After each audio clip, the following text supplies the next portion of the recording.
Hello and welcome. My name is Thomas, and in today's story, we have two people dead.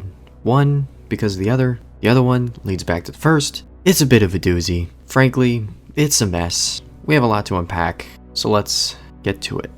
In 1998, Kevin James was a successful, well-respected, well-liked father of two living in Riverside County, California. He grew up in Los Angeles and had recently moved the family into a suburban home in Moreno Valley. His family consisted of his wife, Lisa James, and their two sons, Kevin Jr. and Christopher, ages 13 and 7. On January 12, 1998, Kevin is asleep in the master bedroom upstairs, while his wife Lisa was sleeping downstairs in a different room with the eldest son, Kevin Jr., because Kevin Sr.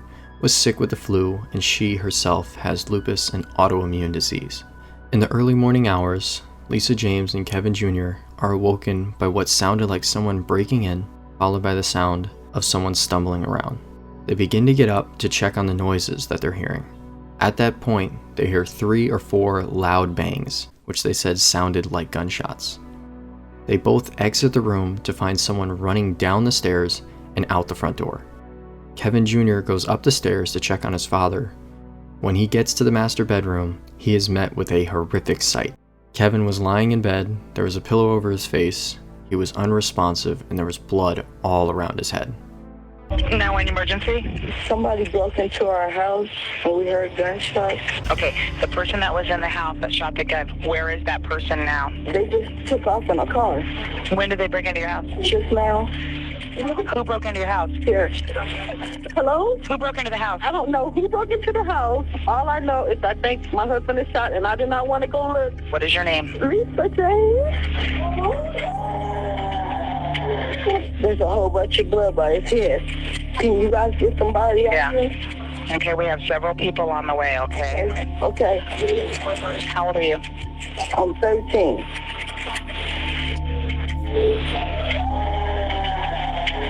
I can hear her screaming. Tell your mama to have a deep breath. Take a deep breath, okay? Police officers arrived on the scene. It was clear that Kevin was deceased, so they tried to preserve the scene so as much evidence as possible could be gathered. Detectives found 3 holes near the center of the pillow that was covering Kevin's head. Pillow material was protruding out of the holes. Underneath the pillow, Kevin had suffered 3 gunshot wounds to the left temple. Crime scene techs searched the house for any clues that may lead to the killer or their motive. Detectives learned that nothing was taken from the residence. Lisa's purse, which contained $800, was clearly visible along the path to and from the master bedroom. This appears to be a targeted attack. Detectives asked Lisa if she knew of anyone that wanted to harm Kevin. She could not come up with any names. Kevin Jr. was able to provide investigators with additional information about what he had witnessed. After hearing the shots and seeing a person fleeing out the front door, Kevin Jr. looked out the window and saw what looked to be a white male running towards a car on the street parked in front of their house. Detectives asked if he recognized the man. Kevin Jr. said that he believed that the guy looked like a man he knew by the name of George. In talking to Lisa, investigators were able to determine a full name, George Taylor. George Taylor is the best friend of a neighbor who lived 2 doors down.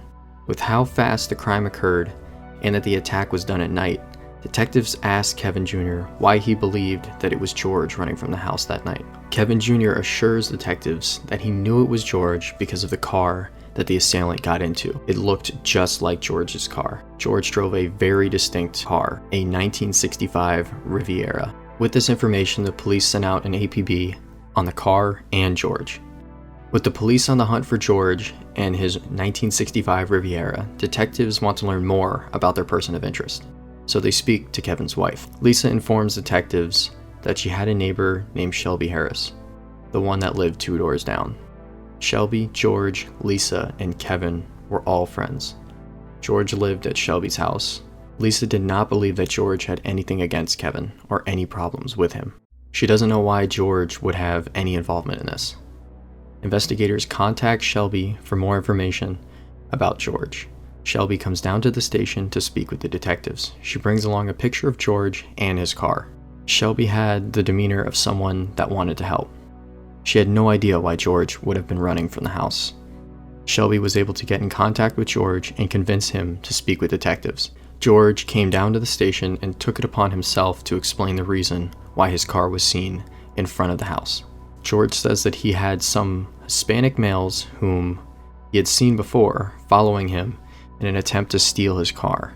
He thought that they had got too close, so he rented a hotel room for the night to hide out from the would-be carjackers. George said that later that night he went to check on Shelby to make sure she was okay. He said that he stopped the car for a minute on Kevin and Shelby Street, and everything seemed okay. He was feeling tired, so he pulled into a nearby parking lot and slept for a few hours. As detectives scrutinized George's bizarre story, it seems to change. At one point, he says that he actually went back to the hotel to sleep. He is just not consistent with his story. Detectives suspect that George knows more than what he's sharing. Detectives end up arresting George that night for Kevin's murder. However, the district attorney did not believe that there was enough evidence to charge George at the time, so he was released. Investigators surveilled George but were ultimately caught themselves staking out his place. With their cover blown, the investigators attempted to keep tabs on George from a distance. A few days later, detectives received a call from George's girlfriend. She tells them that she has not seen or heard from George in a few days and that he's not answering his calls or texts or anything. The detectives initially thought that George went into hiding, but the level of concern from his girlfriend made detectives think twice. George's girlfriend told the detectives that she believed that George was in serious danger or had been killed. It's 2 weeks since the murder of Kevin James, and the prime suspect has disappeared. Ultimately, detectives issue a missing persons report. 1 week after George had vanished, a body was found in a ditch on the east side of Moreno Valley. Detectives determined that the body is that of George Taylor. George was killed in an execution-style attack with a bullet to the back of the head, similar to Kevin's murder. Investigators believe that both are connected. While detectives believe George was the shooter in Kevin's murder, they do not think that he acted alone. Detectives are now searching for an accomplice involved in both shootings. Detectives asked George's girlfriend who she had last seen George with before he was murdered. She provides detectives with the names Terrence Bledsoe and Joe Jensen. They locate Terrence rather quickly and invite him down to the station. Terrence is a kind of nerdy, friendly guy with no criminal history. Terrence states that Joe is his roommate. Detectives ask about the last time he had seen George. He said that the last time he saw George, they were hanging out together with Joe, and that the three of them, well, they had smoked a lot of the devil's lettuce, the green stuff. After that, he said George ended up going somewhere with Joe. The interview ends there. Detectives end up contacting Joe. He agrees to come down to the station. However, when he gets there, he is not cooperative. He refuses to answer any questions. In fact, he didn't even want to give his last name. After getting nowhere with Joe, detectives bring in Terrence again as they believe he's the one most likely to talk. He provides some new information. He said that he had seen George at a motel on January 12th, the night Kevin was killed. He states that George, Joe, Shelby, and himself were at the motel that night. The manager of the motel verified when shown photos that all of those mentioned were at the motel that night. The name on the hotel receipt for the room was listed as Lisa Marsh with an M. Lisa James, Kevin's wife, had two driver's licenses, one with her maiden name Lisa Nash and one with her married legal name Lisa James. Detectives bring her back to the station for questioning. She admits to renting the motel room, but says that the misspelling of her last name, Nash, was an accident. Detectives now believe that Lisa is involved along with the rest of the group who were at the motel that night. Detectives invite Lisa and Shelby down to the station again, and this time, they put them in the same room. Lisa and Shelby did not say a word to each other. They just stared. One of the detectives on the case believed that through the looks, the staring, the nodding going on between both women, that there was some romantic relationship going on between the two. She would have a much better read on this than most, as she too is a gay woman. The detective believes that Lisa and Shelby were having an affair and that Kevin was killed because of it. The detective confronts Lisa about a possible affair. Lisa adamantly denies having an affair with Shelby. At this point, they detain Lisa, which allows them to search her purse. Investigators find notes written in two different handwritings. One writing is similar to that of Lisa's handwriting on her checkbook. Detectives believe that the other handwriting is that of Shelby. The notes describe things that the two would like to do to each other. Detectives confront Lisa with the notes they found. She now admits to having the affair, but states that it occurred after Kevin's funeral. At this point, none of the suspects are providing any more details, so detectives try a new tactic. They draft a forged letter by the now deceased George Taylor, stating that if George were to be killed, that Lisa and Shelby were having an affair and wanted to be together, so they had Kevin killed to continue their affair. Detectives did not have any physical evidence linking the suspects, so they just kinda had to go for it. They show the letter to Shelby, and she didn't bite. She says, "I don't think George wrote that letter." They show the letter to who they believe is the weakest link, Terrence.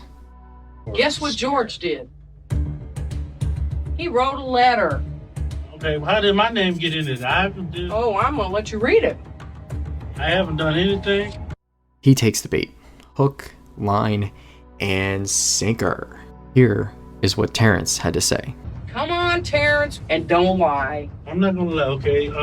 I knew somewhat George had killed him. Thank you. And how did you know that? When we left the hotel room, he had a gun. Terrence tells the detectives about Kevin's murder and how it had been at the direction of Shelby.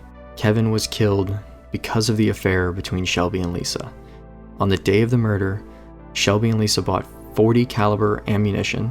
Shelby went to the motel room where she made a call to Lisa, who was home. Terrence recalls Shelby saying it's going to be tonight. Lisa left the front door unlocked. Terrence, Joe, and George drove to Kevin's house. George got out of the car and ran into the house. Terrence reports that he heard loud booms. George then ran back out of the house and they drove to the motel. The big question is, if George is the shooter, why did he end up dead? Terrence answers this as he begins to discuss George's murder. After George was arrested, George informed Shelby that he had told the entire story of what happened to his attorney. Shelby believes that George is about to spill the beans to investigators. So the next day, Terrence and Joe pick up George. They drove to a remote location where Shelby was already staged and waiting for them. They get out of the car and an argument ensues. Joe and Shelby were screaming at George. Joe then moves back to the side and behind George as he raises a gun and shoots him in the back of the head. They move George's body to where it was ultimately found a few days later. After recounting the story, Terrence was arrested for accessory to murder. To reduce his sentence, he agrees to cooperate with investigators. Shelby, she was the leader of the group. She prided herself on having this killer, gangster persona. George, Joe, and Terrence wanted to be a part of that same persona. So when asked to do the crime, they did what was expected of them. Shelby was a manipulator. She could convince people that her ideas were great, which they weren't, but people still went along with them anyway. The next question was if Shelby was the mastermind, or had it been Lisa. In my opinion, Lisa was just strung along by the same illusion as George, Joe, and Terrence. They all want to prove their loyalty to Shelby. Shelby was upset that Kevin had found out about her affair with Lisa, so George was doing his best to be a supportive friend. Shelby was like a sister to him, so when she asked him to kill Kevin, he agreed to do it for free. Shelby orchestrated both murders. It was her gun. She bought the ammunition. Lisa was just a spark that lit the fire. Shelby was not going to stop seeing Lisa, at least if there was something she could do about it. Lisa also had a wild side to her. She was married with 2 children, but she still wanted to go out there and party. She didn't want to be the domestic housewife anymore. After getting the full story, not from Shelby or Joe, they didn't say anything. Their trials went on, but they didn't last that long. They were swiftly found guilty of the murders of Kevin and George. Both received life without parole. Now our good boy Terrence over here, he was given a 3-year sentence because of his cooperation and his testimony at Shelby and Joe's trials. Lisa was convicted of the murder of her husband and sentenced to 25 years. The long-lasting tragedy of this case are the children. Both George and Kevin had children who will never see their fathers again.